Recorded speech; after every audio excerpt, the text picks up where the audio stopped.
বগুড়া এবং শেরপুরে উপনির্বাচনে বিভিন্ন কেন্দ্রে জামাতের এজেন্টদের জোর করে বের করে দিয়ে জাল ভোট দেওয়া হচ্ছে বলে অভিযোগ করেছেন জামাতের সেক্রেটারি জেনারেল মিয়া গোলাম পারওয়ার।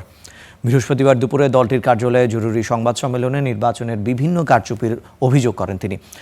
গোলাম পারওয়ার এ সময় আরও বলেন, বিভিন্ন কেন্দ্রে জোর করে স্বাক্ষর নিয়ে জামাতের এজেন্টদের বের করে দেওয়া হয়েছে।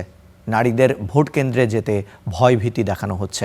বাধা দিতে গেলে জামাতের নেতাকর্মীদের ওপর হামলা করছে বিএনপি।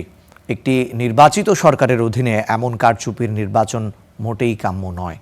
এ সময় তিনি নির্বাচন কমিশনের প্রতি অনিয়ম হওয়া কেন্দ্রের ভোট স্থগিত করার আহ্বান জানিয়ে বলেছেন, ভোট কারচুপির সাথে সংশ্লিষ্ট রিটার্নিং কর্মকর্তাদের বিরুদ্ধে ব্যবস্থা নিতে হবে, না হলে এই কারচুপি নির্বাচন মেনে নেওয়া হবে না।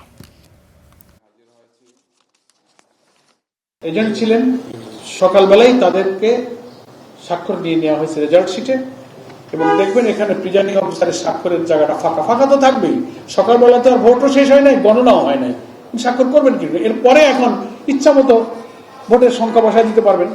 এরপরে জাল ভোট দিয়ে সিল মারা হচ্ছে এবং এজেন্টদেরকে বের করে দেওয়া হয়েছে 8, 9, 10, 11, 12, 13টা ভোট কেন্দ্র, যেখান থেকে জোর করে এজেন্টদেরকে বের করে দেওয়া হয়েছে।